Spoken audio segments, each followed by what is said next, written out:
Hello guys, in this video I'm going to show you how to set discovery permissions on the Discord application, meaning that by adding your phone number people can add you to their friends. But first I just want to mention, don't forget to subscribe to my channel, because at 10,000 subscribers I am going to show you my whole YouTube revenue statistics and growth strategy, how to make money online. Now let's jump into it.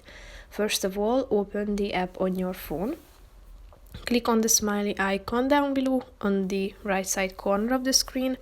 Scroll down and click on privacy and safety. Scroll down, and after that you should click on this phone number or email options on the right side, so that people can add you by your phone number or by your email. So click on these buttons if you would like to turn these on.